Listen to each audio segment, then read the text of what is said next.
quand je présente en fait mon métier, en fait, je parle maintenant de développeur. C'est toujours difficile en début d'année quand on inscrit la fiche de renseignement pour les enfants à l'école de dire quel est le métier du papa, développeur économique, pas dire grand-chose.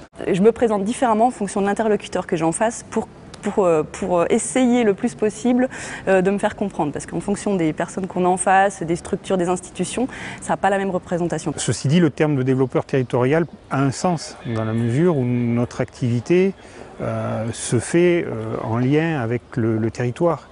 Et donc on construit des projets de territoire que l'on met en œuvre derrière. Pour moi, les métiers du développement territorial, c'est vraiment la jonction entre le public, le privé, l'associatif, l'entreprise, les collectivités. Je crois qu'on est vraiment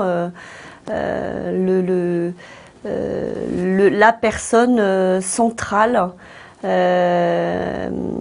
ou fédératrice entre ces différents acteurs d'un même territoire. Qu'on soit en zone rurale, à l'étranger, en zone urbaine, je pense qu'un des rôles vraiment du développeur, c'est de ne pas entendre seulement ce qui se dit fort, mais aussi d'aller chercher la parole de l'ensemble des habitants qui ne s'expriment pas, et du coup un peu dans l'aller vers. Donc on n'est jamais passif à attendre qu'on vienne vers nous pour nous donner les informations, on doit toujours essayer d'obtenir toutes les paroles. Pour moi, l'agent de développement, c'est quelqu'un qui bouscule un peu, c'est un stimulateur, c'est quelqu'un qui aide à prendre conscience de ses faiblesses, mais surtout de ses forces. Et c'est quelqu'un qui arrive à prendre la somme des forces d'un collectif pour bâtir un projet avec des objectifs communs. Et le lien avec la population, c'est là qu'il est important parce que le développeur, il arrive avec un objectif de changement. On passe d'une situation initiale à une situation finale. Et le territoire, les ressources du territoire, que ce soit les ressources humaines, professionnelles et la population habitant, fait partie du projet. Le développeur territorial, par ses compétences et ses propres réseaux, doit apporter au territoire et apporter aux élus des éléments de prise de recul. On peut être aussi, je dirais, les mains dans le cambouis, c'est-à-dire, donc une fois que la stratégie est élaborée, mettre en œuvre des politiques territoriales, les appliquer, faire de la conduite de projet, faire de l'animation de réseau.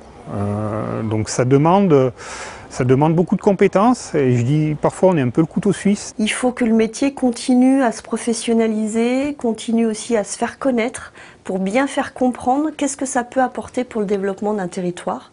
Et ça me paraît très important de faire connaître quelle est la valeur ajoutée de nos métiers, parce que derrière ça veut dire qu'il y aura aussi plus de moyens.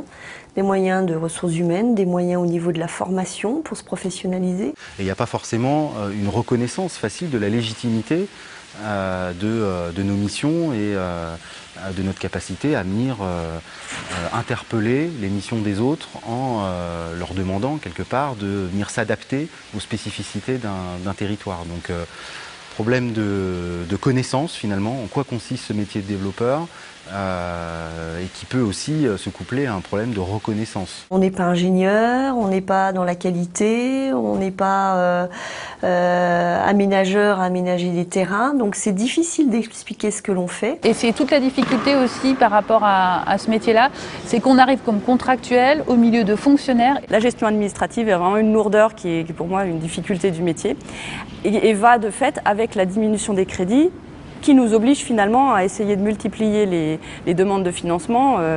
Donc en fait, on est un peu, voilà, on tourne en rond, on a le chat qui se mord la queue, et on est obligé, si on veut pouvoir réaliser des choses, des actions sur le terrain, on est obligé d'aller de plus en plus vers des appels à projets, des financeurs. Ça devient très compliqué en fait d'essayer d'emmener tout le monde vers du développement en passant par X dispositifs. Donc là, effectivement, je trouve qu'on complexifie tout en disant qu'on va essayer de simplifier en faisant, voilà, ça manque de cohésion. On n'a pas un métier tranquille et c'est une remise en question permanente et donc c'est un métier qui évolue constamment en fait.